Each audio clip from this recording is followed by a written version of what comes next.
another episode of the Clapp Trap. We've got the Sunday night review of the NFL Week 1. And if you're watching on YouTube, am I wearing am I feeling, down on myself about these Patriots? Yes. Am I wearing a Super Bowl shirt, reminding myself of the good times right now to make myself feel better? Yes.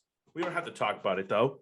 If you're on radio, I would, suggest going and watching the YouTube. We got the YouTube stream now available, so search on YouTube for the Clapp Trap. You'll be able to see that. I am joined today once again by my good friend Andrew to talk all about the NFL Sunday. As I said, wasn't that great for us as Patriots fans. It's shocking to find out that you actually can't win football games by giving the ball away all the time and getting a bunch of penalties. So, Andrew, how are you feeling now after that performance that we just watched today?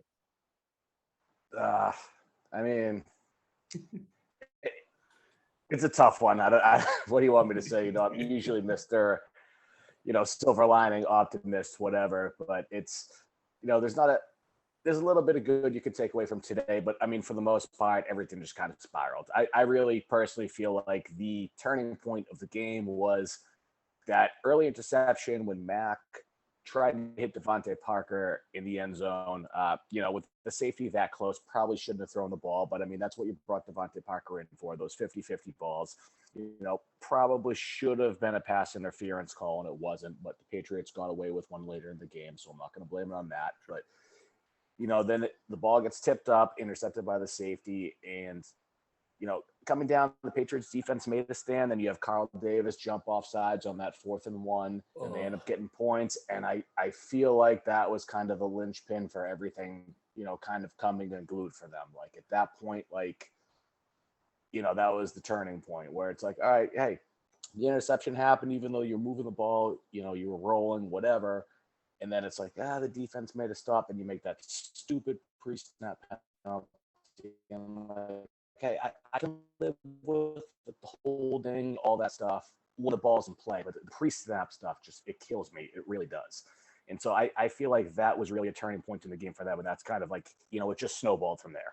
Yeah, he should never see the field again, or at least it's going to take many, many games before I'm comfortable seeing Karl Davis out there again. And nothing against the guy personally, but man, you cannot have that happen when there was a literal timeout taken right before that, so Belichick could tell them all, do not jump before this snap.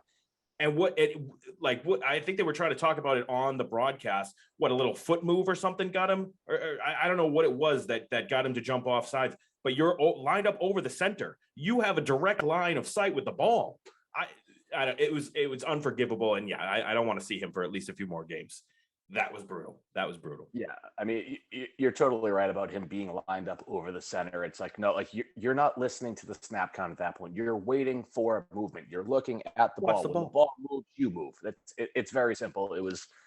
Unfortunately, it was some amateur hour football that it's actually kind of somewhat common across the league, but we aren't used to seeing that as Patriot fans. That type of stuff did not happen for the past 20 years. And now you might think hey, Tom Brady left. What does that have to do with, somebody on the defensive line? It's like, well, that stuff it started happening when Brady left. And it's like, what was it about Brady? Was it a level of accountability that he demanded? Or I don't know what it was, but him leaving affected things on the defensive side of the ball too. It's wild. Yeah, it's up here. It's a mentality thing. And I don't know what it was, but that was so extremely frustrating because like you said, you roll down the field in that first offensive possession, and you get into that scenario where, first of all, I hated the attempt. I thought you were rolling down the field. Damian Harris was hitting. Ramondre Stevenson was doing his thing. Jacoby Myers, the offensive MVP of this game, was going wild, and we were just moving it. And then I get it. You want to give that 50-50 ball a chance, but that early in the game, in a moment where you could have just continued to try and punch that thing in, it was so demoralizing just right out the gate. The game's not over at that point, but like you said, it was a huge kind of, tone that they set for the rest of the game. and then you go into that defensive possession and have something like that happen. It just felt like everything was crumbling down. It felt like everybody, all the naysayers that were talking about the team throughout the offseason and how everything is not put together, it felt like they were right. And it just kept, coming to a bad position for the team. I was just upset overall by some of that stuff, some of the play calling and things that went down. But there were still good things that happened in this game, as much as we're going to look at this as you only scored one touchdown and you lose to the Miami Dolphins once again. It's a horrible start to the season. I'm talking with Andrew once again here, all about this Patriots game to start things off, but we will get into other NFL topics as well. But there were some good things that happened for the team. I mean, Kyle Duggar, who was one of the people that we've been talking about for, a long time on this show specifically. A lot of Patriots fans talk about Kyle Duggar and how he needed to step up, clearly made his presence known right out the gate. A lot of big open field tackles, a lot of big tackles on Tyreek Hill specifically, which was huge. So, I mean, he's got to be my defensive MVP of the game. I think I'm taking the easy one here. Was there anyone else that stuck out to you on defense that you want to just shout out to start off? I mean, I say it every time I'm on here when I talk about defense, but my guy Adrian Phillips, he never gets the appreciation, he never gets the love, but he makes those plays that don't always register, in the box score or whatever, but he's always there. He did appear to get banged up today, so we'll have to monitor that going forward. But I mean, I agree with you. I think Duggar was the clear guy. We talked about him all summer long as being like the breakout guy for this defense. And as you mentioned, the plays against Tyreek Hill, it's like, hey, this is a strong safety. I mean, he has the versatility to play free safety, but he's a big, hard-hitting dude, and he's making these plays against the fastest, most elusive guy in the league. So that was very impressive to me. Yeah, impressive stuff. And you can only pretty much hope to contain Tyreek Hill. We get that. He's an absolute freak of a speed athlete that is just unmatched in this game right now. Also a huge scumbag. And look at his scumbag over here when Duggar did tackle him that one time, clearly putting his knee into Duggar's balls. That was a terrible mistake that he made there when Duggar got injured at that moment. I was like, that was obviously on purpose, that scumbag. I was thinking more off-field stuff when you said scumbag. Oh, well, I was. Now I'm just trying to do stupid jokes about him because I think he's such a scumbag that I just want to point out every little thing that he does. So, but I mean, he's obviously a beast of a football player, and you saw that Miami offense and what it's capable of. Jalen Waddle also was kind of making our secondary look like they didn't know what the heck they were doing. Even Duggar, his only real bad play, I would say that really stood out to me was on that Waddle touchdown where it was him and Miles Bryant and somebody else was there as well. And they all tried to converge on Waddle. They all missed, and he just had the free lane for a touchdown. That was a brutal time. Miles Bryant also, by the way, somebody who I absolutely love from last year, he has gotten me to the point where I'm just starting to dislike seeing him out on the field whatsoever. Not only the missed tackle opportunities that he had, which there were multiple versions of, but also that interception, that gift that they try to give you. I'm not going to try and tell you that they were going to get back into the game at that point in the fourth quarter, but man, for you to drop that gift of a pass that should not have even happened. I don't even know what Tua was thinking late in that game, throwing the ball, trying to scramble out of the pocket, almost getting sacked and then getting stripped, but just getting like a pass away at the last second. Stupid plays by him. But Miles Bryant, that was one of the ones that, man, I don't know, left and right. I was just like, I loved him so much last year when he was in these little tiny roles, but now they try and put him out there in all these other situations and he just gets exposed left and right. And it's brutal. I hate it. I'm upset about it. I know that that's another one that's kind of easy to pick out. Was there anybody else that stood out for you on the defense on a negative side? I mean, I'm going to go the same as you. I'm going to go with Miles Bryant. And I was on the same, train of thought last year. I'm like, hey, like he's, undrafted free agent, but he's a scrappy guy, plays hard, whatever, makes plays, and he's awesome as a depth piece, as like a rotational role. I've had a few too many stumbling over my words there. Miles Bryant's got me all fired up. But like when you start to thrust somebody like that into more of a starting role, or I don't even want to say starting, but a more prominent role, we'll say, like where's Marcus Jones there? You drafted this guy for a reason. He stood out. He's got some juice. Like, yeah, he's an undersized guy, but so is Miles Bryant. I would much rather see Marcus Jones, a younger guy in there who's going to develop and possibly be a part of the team's future, than somebody like Miles Bryant, who's just kind of a jag. Yeah, he really is, and he'll have his moments. He's an effort guy. Yeah, sure, he can, I guess, give you a fair catch and a punt return. That's great. But I don't know. His role needs to get smaller and smaller. Like you said, Marcus Jones, somebody else needs to step into that position because there's got to be somebody else who's better for this team. But speaking of one of the other Joneses, I thought that Jack Jones had a pretty solid day overall, and then had one play where I don't even know how the heck we're going back to Tyreek Hill for a second, but I don't know how Tyreek Hill got that pass when Jones jumped right in front of him along the sidelines. It seemed to be in perfect position for the ball, and somehow Tyreek Hill flips his body around and goes and just snatches it from Jones right along the sidelines. I think that was, I don't know, in the third quarter, something like that. I was just stunned that he was able to make that type of a play. But Jones overall, I didn't think that he had a bad game.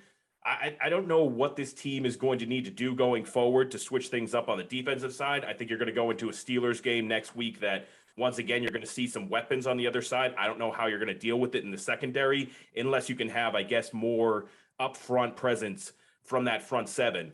Was there anybody, I saw you tweeting, by the way, you got your Barmore jersey ready to go, right? Did you notice? I mean, he didn't seem to be a factor whatsoever. I saw Matthew Judon. Obviously, he got in there, got a sack at one point, but in the front seven, I can't really think of anybody who really stood out to me. Mac Wilson was okay. He had some good moments where he showed some good speed and tackling.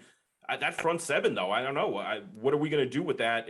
And do you think it was necessarily that they had an off game, or do you think that they planned well on the other side from Miami to get around that pressure? I mean, I think it was a little bit of both. I definitely think that a game plan from the New England side, it was a little more on the conservative side there for sure.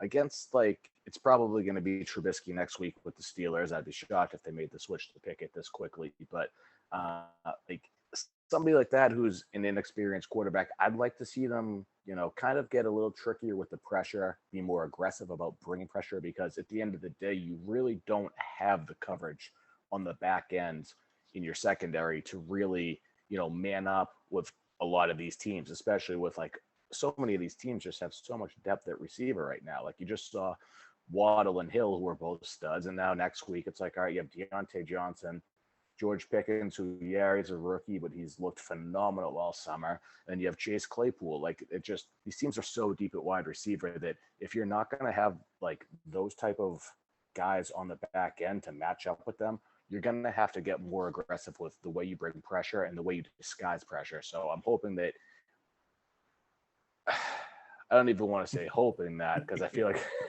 I'm just setting myself up for a letdown, because I know Bill is not huge on trying to scheme up a ton of pressure, but right, I'd like to see them get a little more aggressive with that next week. Yeah, that would be something that would make it easier on the secondary. And I know that we won't be thinking about necessarily, like you said, the quarterback play for next week going into that game. I don't think that should be a huge problem going against, the subpar play of the Steelers quarterbacking group. But yeah, you're going to need to change something. Pressure is going to be something that needs to get better with this team. But I don't know. I did see some good with the defense, but there was also bad as well. And you're going up against a team that had a lot of weapons. So we'll see what we can do going into the future. Now, the other side of the ball, though, that's brutal. I mean, for you to start out, we already talked about that first drive where you drive all the way down the field, you get all the way into position, and then you throw up a ball. It should be a 50-50 ball. It luckily bounces off the defender's head, I believe, up into the air. Interception, that's going to screw you over to start off. But then throughout the rest of the game, it felt like you had moments where you were driving down the field, you were looking good. You had Jacoby Myers making these insane grabs, going over people, mossing people down the sidelines. You had, at times, the run game was looking great. Damian Harris was looking really solid throughout at different times during the game. You had Jonnu Smith actually showing up and having a role at different times in this game, which I thought was huge. And I need to see him get the ball more, because once he gets the ball, he has got the moves to be able to gain you a good amount of yak after that. He was one of the standout guys. But one of the guys that we didn't get to see, obviously, who's shot his way out of the lineup at this point until later on and then gets this big 41-yard grab, was Kendrick Bourne. Were you surprised to see the little amount of usage for Kendrick Bourne in this game? For sure. As you were just talking before you got into Kendrick Bourne, like I was just gonna answer whatever question you had with a question like, hey, where was Kendrick Bourne? And like outside of that, like I feel like a lot of the Patriots players that's being reported were kind of like, hey, where was Kendrick Bourne? So I don't know what's going on with that. It might be disciplinary. I don't know what the deal is. Obviously, we don't have access to that type of info, but it's just very bizarre where he's not only somebody who's a good player, but he has the juice. He brings that energy. You know what I mean? Like he gets guys fired up, and that's kind of what it seemed like the team needed. So I was very surprised to see him have such a minimal role. And as we talked about all summer, okay, like are you concerned about this and that with Kendrick Bourne in camp? Like no, because I think he's just a game day type of guy. I don't think he's a practice player. I think he's just one of those dudes who comes in, gets into a different zone on game day and performs. And I mean, it seemed like he did for the short time that he was out there, but he obviously has done something to fall out of favor. And I don't know what, because I feel like they really could have used him out there today. Yeah, I mean, just as another option out there, create more matchup problems. I don't understand. I mean, I get that he's been vocal about his displeasure in the fact that, or it seems like that's the case, that Devontae Parker is in there kind of taking his number one wide receiver role on the team, which he didn't really have. But I guess if you were looking at last year's stats and the way he was utilized, he was kind of turning into your number one guy. So I don't know. It's frustrating to see because then, yeah, he does come in and you instantly, first of all, take advantage of the fact that they didn't have Bird on the other side in the defense. So you go and attack his replacement. Kendrick Bourne burns him for a 41-yard gain right out the gate. I don't know why they weren't attacking that part of the defense more as well. Maybe they weren't. I just wasn't noticing it, but it didn't seem like they were taking advantage of that. But that's one player that, didn't get to play the entire first half, comes in, makes a big play. You had a guy like Jonnu Smith, like I said, finally getting utilized at some points in the offense, but then I think that he was also disappearing at times, like they were going away from him completely. So I didn't understand that. He ends up getting injured, which I hope that's, by the way, I don't know if you've heard anything about that yet, but Jonnu Smith, I don't know if that injury was serious. It seemed like he was limping off the field on his last catch. I don't know if that was it. Maybe that was just a stinger or something. Who knows? We're going to need him back. The other, speaking of injuries, now we're starting to hear that there's a possible Mac Jones back injury as well. I don't know what we're going to do about that. Do you think that that's serious in nature at all? Do you think that's going to be something? I mean, it's no way for us to be able to tell, but a back injury, that's never going to be good, right? Yeah, I mean, supposedly X-rays came back negative, but like you look at him walking down the tunnel after the game was over. He's walking gingerly, kind of awkwardly, and just the look on his face. Like I'm not going to be one of those people to sit here and pretend to be a body language expert by any means, but he just he looked dejected. He really did. Like he was just kind of looked like, oh shit, like I know something is really wrong here. And with back injuries, it doesn't matter if your x-rays are negative. Like it doesn't matter if the MRI is negative. Like a lot of times it just hurts and nobody knows why. No doctor can figure out why. So, I mean, I personally think that roughing the passer call, I think that's when it happened. Oh man. He took a big one there, and maybe it was just in my head, but I felt like there was a little bit less zip on his ball after that. So that might have been the crucible. That might have been the turning point, but who can really say? I mean, they low-hide him like textbook style. That was horrible. And then on top of it, you don't even get the penalty to go for you because I think it was Andrews who did a chop block in the same exact play, so it negated the whole process anyways. But Mac Jones takes this huge hit, and that could have been the moment where it really actually started to hurt him. We know he's a gamer. We know he's going to keep going. He's seems to be at least a pretty tough guy so far. You do love that about him. One of the other things that I loved about him that I noticed was at least on 2 or 3 plays when he was handing off the ball or tossing the ball, he was immediately turning and trying to block the blindside blitzer coming down from the other side. He was throwing himself into, blocking situations, which you got to love when you see your quarterback doing that kind of stuff. I don't think that that's when he would have got injured either, but I guess that could also be a situation because I'm sure you saw it. He was just kind of doing the dive and roll at their feet kind of move. So I don't know. You love to see that kind of stuff, right? But maybe that's something. Do you think he should back off a little bit on that? I mean, Tom Brady's just to continue that. Tom Brady used to just kind of like waddle over there and still stay standing and never actually give you any real effort. You would just kind of stand in the way and everybody wouldn't touch him.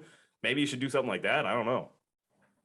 Well, I mean, Brady would throw his one block per year and would make Right. a big deal out of it. And 99% of the time, like you said, he would just go like he's going to block, stop, and everybody would just back off him out of Mhm. respect, which was, I mean, a smart move on his end. I mean, but if we're being real, nobody's giving Mac Jones that type of respect. That's fair. Nobody's going to back off him. They're just like, you're a 23-year-old defensive end that just came out of college. You're trying to make a name for yourself. Yeah, you're just going to blast them, as you Yep. should. It's football. Yeah. No, that's that's a good point, and hopefully, he's smart about it. And we are recording this on Sunday night. For those of you who don't know, it's going to be the Monday afternoon episode. We're recapping all the things that happened, starting off with the Patriots. It's Andrew and I. We're not feeling too good about where the Patriots are right now. We're also watching Tom Brady and the Buccaneers playing against the Dallas Cowboys as we speak. So we're going to see how that game turns out. Never good to see Tom doing great when the Patriots do so poorly in a game, but it wasn't without effort. It's not like this team wasn't, battling in certain moments. I think that the score is not going to dictate exactly how the game went overall. I feel like you were that close to scoring not only on that first drive, but other situations throughout the game that they could have kind of turned this whole thing around. I know that there was also at least 3 or 4 balls that they punched out from Miami receivers or running backs or whatever that just squirted straight out of bounds. So you were just getting no luck on the turnover side of things. And obviously, you can't have turnovers on your end as well. We already talked about the one in the end zone there where it bounces up into the air and is caught by the safety. The other one that was absolutely brutal was actually one where Trent Brown got exposed completely as they were trying to run a play action, I believe, at the time, but I don't know what happened. Miami disguised it with 2 rushers on one side, completely blindside, destroys Mac. He fumbles it, instant touchdown. That was a huge game-changing moment too. Did you notice how what would you say? You're better with the X's and O's and stuff like that. Trent Brown obviously got very exposed there. Did you notice something crazy that Miami was doing to get that, or did he just kind of lose it for a moment? Not really. I mean, I think he kind of lost it for a moment, which it sucks to say because Trent's just such a big, dominant guy physically that once he gets his hands on somebody in the chat, like the rep is over. I feel like I've said this a million times on the pod. Like once he gets his hands on you like that, like the entire rep's over. But as Oh we yeah. talked about over the summer, the switch from right tackle to left tackle, like yeah, Trent's played some left tackle. He's succeeded there, but he's not getting that left tackle money. And you have to wonder where his head's at with that. I thought being in a contract year, he'd be okay. Because it's like, hey, at the end of the day, you still have to, go earn that next contract, whether it's here or, somewhere else in free agency. But I do wonder if that was kind of, affecting his play a little bit, if that's in his head, if he's got something else going on up there because of like, hey, like I'm not getting paid when I should be to play this position. So I don't know. I mean, there was that play, and that's obviously the one that resulted in a turnover and a touchdown. But there was also the play earlier in the game where Cole Strange totally missed an assignment, and he ended up getting benched over Mm-hmm. the whole thing. So it's Yep. that whole left side of the offensive line is question mark right now, as much as we hate to admit it. Yeah, no, it really is, and you hope that they can turn things around. Obviously, that was a big moment, and yeah, the left side was getting exposed. You're going to have to go again next week against arguably the best defense in the league right now. They were absolutely just dominant today in the Steelers. So going into that game, I was a 7 confidence level out of 10 going into this game, just because you don't know what's going to happen. Down in the offseason, but I felt like we could pull things together. Obviously, it didn't work out. I'm going to bring it down to a 6. I'm getting lower by the minute at this point over here. What's your confidence level right now going into the next week? 1 out of 10 going to the Steelers. I'm still at a 7, maybe a 7.5. I wasn't crazy about this week's matchup. It's just too much speed with Tyreek Hill and Jalen Waddle, which obviously that wasn't the problem today. Um, but just where the Patriots were so slow last year, like it's going to take some time to get some speed and athleticism in there to like truly be able to match up against these guys. But at the end of the day, next week, I mean, TJ Watt, I don't know if you saw, they're worried that he might have torn his pec. Najee Harris is out with a foot injury. It's probably the Liz Frank thing that he said wasn't the problem 3 days ago and clearly is. But it's a super weak offensive line at Pittsburgh, and it's Mitch Trubisky at QB. So True. I think Bill's going to be able to confuse Trubisky. I mean, I did say the same thing about Tua, which he did sometimes, and sometimes Tua, showed some flashes of 2020 Cam this year, throwing He some balls certainly into did. the ground. But Yeah. Trubisky can certainly do that type of thing as well. But at the end of the day, it's like with a weak offensive line and a subpar QB and Mitch Trubisky, I have to feel confident. And then, hey, if I'm wrong here, if they do lose next week, throw the entire thing away. I'll admit it. Oh no, we're in trouble if that's the case. Going 0-2 and then having to play, is it Green Bay next or is it the Ravens? One of those two. You have to play them the next 2 weeks. So that would be brutal. But speaking of those Steelers, they had quite the game today. One that'll go down as one of the craziest home opener type or opening games that I've ever seen. The way that they were back and forth, they went into overtime. You had the kickers missing left and right. That one by Boswell that kind of like curved back and forth, and then it hit the goalpost. Crazy stuff like that. That was one of the bigger games that happened today. Would you say that game was the craziest one that we've had so far? I know that there's been some other ones. You had another one that was a tie. That was the Colts and the Texans game. Nobody really cares about those teams. So I guess you care about the Colts a little bit. Was there any big moments in the NFL today that you saw other than those ones that, kind of stuck out on week one as being big time stuff? I mean, just for myself personally, I'm heavily invested in T. Higgins across fantasy, DFS, everything, and him going out with concussion hurt me in a lot of different places. But Yeah.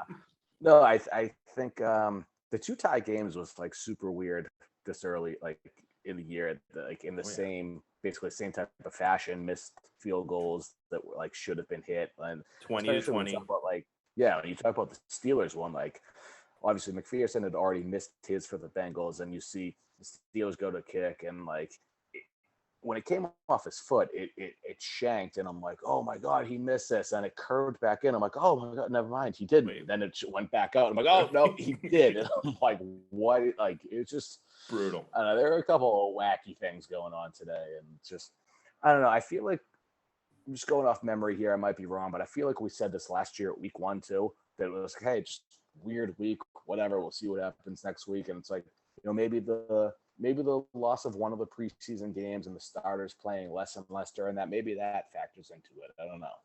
It's got to be. It's got to be. I mean, you're getting less and less of the starters actually doing any real football game activity before the start of the season. You go into week one not really knowing what's happening with your team, and then it's a crapshoot. I mean, especially from like the gambling standpoint, fantasy football standpoint, any of that kind of stuff. You don't really know what's going to go on. Is the defense going to show up? Is the offense going to show up? We had a little bit of both today, which was pretty wild. So, I mean, from just a fantasy football standpoint, just really quickly, I mean, my guy Justin Jefferson went absolutely bananas in this one with this.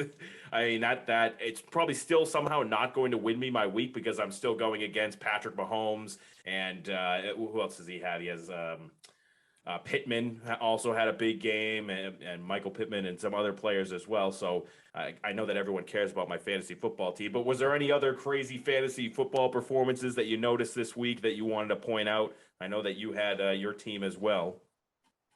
I mean, in terms of guys going off, not really. I thought it was a weird week just across the league as far as a lot of studs not doing well. Like Alvin Kamara, Derrick Henry, Kyle Pitts, like a lot of guys that were, everybody had a lot of expectations for this year, kind of disappointed this week. So, like I said, seems like a weird week for week one. We'll see what happens next week. But I thought more so than guys going off, I thought the storyline of this week, fantasy wise, betting wise, whatever, was more just like a lot of really good players didn't have their best games this week. Yeah, even Christian McCaffrey didn't score a touchdown, even though he was healthy throughout the whole game, had a lot of yards and things like that, but didn't really have the big time star performance that you would expect. You had some guys coming out of nowhere, like that Washington rookie who had 2 touchdowns randomly. I forget his name, but Jahan Dotson, he's on my bench. Dotson, sorry, didn't mean to bring that up, but there were some other players that were interesting performers throughout. But that now it's coming down. You said it yourself. There's been some injuries and things like that. Najee Harris. There's some other ones going out there. Have you looked into yet? And yeah, I know we're in the same league, so it's tough to give me the info that you're thinking. But have you looked into any sleeper pickups? Anybody who you're already thinking about next week that could have a bigger role now that they're going through this, or somebody like who I had on my bench in Drake London for the Falcons, players like that you think could sneaky be good going forward now after seeing them in week 1? Anybody stand out to you? Not particularly anybody that like I saw do anything today, but the Najee Harris injury, like he was injured in the preseason, that concerned me to begin with. I was kind of staying away from him because of that, and then on top of that, him not playing in overtime today, I think it's probably a little bit of a hot take, but the undrafted free agent on the Steelers at running back, Jalen Warren, I think he's a top pickup this week because it almost just seems like an inevitability that Najee gets hurt at this point and he's the next man up. Yeah, that's huge. I mean, whenever you can find that next man up, especially from a fantasy football standpoint, that's what we're all looking for out there, right? That's the next league winner or whatever you want to call it, the guy that's going to get you through a few weeks at least with a big role. So that could be a big part of things. But we also had some gambling. We missed you on the gambling competition this weekend. We're going to miss you this season doing all that stuff. But I know you have your own picks, and we'll probably have some of your player props for the Thursday night or Monday night games if we can get you to do that for us as well. But were there any kind of big wins or big losses that you had this weekend that are hurting you or making you feel good about your picks so far? I had a pretty good weekend pick wise. The big one that I loved was I got Michael Carter, Jets running back, at over 12 and a half yards receiving. And I'm like, it's almost like odds makers are kind of treating it like Brees Hall is getting the rookie treatment. And I'm like, no, like Michael Carter is genuinely the number one back there, and he's a pass catcher. Like he's going to hit this by halftime. And he ended up with 40 something or 50 yards, whatever. Like he had like seven catches. He did like drop that almost big touchdown at the end of the game, right? That would have been tough too. Yeah, he did. Luckily, he had already well cleared his receiving yards prop before that. But it's just it's week 1, and I feel like it's the same thing as with the NFL draft. Is like when some talking head on ESPN just kind of says something, they'll move lines based off of that. And so I saw the Michael Carter one. I put that out in one of my articles this week. They're like, hey, hammer this one. He's going to hit over 12 and a half yards by halftime. This is a no-brainer, and he did. Biggest one I missed, actually my only miss of the week so far, Dak Prescott still pending that I'm watching right now, was Austin Hooper. I had the over on his yards. I don't believe he ended up getting a single target in the whole game. So no. That's a tough one. Tough one there. Yeah, a lot of people were high on him going into it. I'm actually sitting pretty good right now. I'm 3-1 on my picks that I gave out for the podcast, and I have the over in this Bucks Dallas game, which isn't looking too great right now. As looking good, but I mean, it's Brady and it's Dak, so they can both go off at a moment's notice too. So I'm going to keep it. We got 50.5, I believe, as the over under. It's 3-3 right now. We're going to need a lot of points going forward. But one of the wins, the one that I did lose, was a terrible loss for me. I took the Eagles -4.5 against the Lions, and they were up 38-21 at like coming into the close of the third quarter. They immediately turn around, give up a touchdown. They don't score the rest of the way, and it ends up being a 38-35 final that they blew that I had them at -4.5, like I said. So that was absolutely brutal for me. The best one of the weekend for me, though, was actually on college. I actually followed our buddy Cam on one of his picks. He did Northwestern versus Duke, and this one had a crazy ending. The over-under was at 58. Duke had the ball. They were up 28-23, right, with about a minute and 20 left. They go all the way down to 4th and 1 at the goal line. with a possibility to punch it in and just absolutely end the game right there. Or if you don't get it, then the other team is stuck down 28-23 and having to drive the entire field from the 1 yard line. They elect to kick the field goal. They go up 31-23. I have it at 58. For those of you who can't count, that's at 54 right there. The Northwestern team drives all the way down the field with like a minute left in the game, gets all the way down to about 20 seconds left, running the ball into the end zone. It gets poked out at the last second into the end zone. Duke jumps on the ball. Score ends up being 31-23. Crazy ending with 12 seconds left in the game. I am never on the right side of those. It felt so great to actually get one of those like lucky picks for once. For once. And it was actually a Cam pick. That's what's crazy about it. He never gets that luck either. So I don't know. That was fun. I had a good time this weekend. I'm sure you did as well. Week 1 is in the books. How are we feeling about week 2? Any early predictions for the Patriots specifically against the Steelers? I know we kind of went over it already. I'm feeling like it's going to be an absolute ugly, knockdown, low scoring, drag out battle of a game, maybe ending like 13-10 or something like that after the way that they were playing this week. How are you feeling? What's your prediction going into the Steelers game just to finish things off? Well, I always feel like week 1, like just starting it out that first Sunday morning, everybody's confident, everybody's feeling good. I mean, it's like it's Christmas morning for adults. It's really what it is. Yep. Blank slate. And then, week 2, you saw what your team did. You have to wake up to the reality of what things are. I agree with you. It's going to be probably a low scoring slugfest with the Patriots and the Steelers. It's going to be ugly, but an ugly win is still a win. I do think that they will win. I genuinely just cannot see Bill Belichick losing to a team with a poor offensive line and a poor quarterback. But the Steelers' D is pretty good. Hopefully, for the Patriots' sake, TJ Watt doesn't play. You never want to.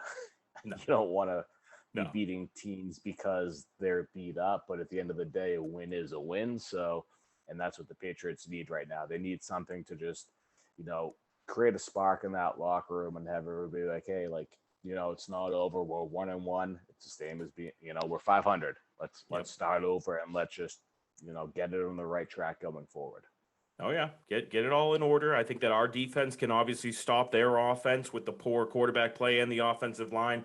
I think our team should be able to score if we can kind of get things going again, like we saw in moments against the Dolphins. If either team gets to 20 points, I'm convinced they win easily in this game, though. That's how I'm feeling right now. We'll see how it goes. I'll have you back on to talk more about it, but we appreciate you coming on for the first Sunday night wrap-up, Andrew. We'll do it again in the future. Thank you for coming on.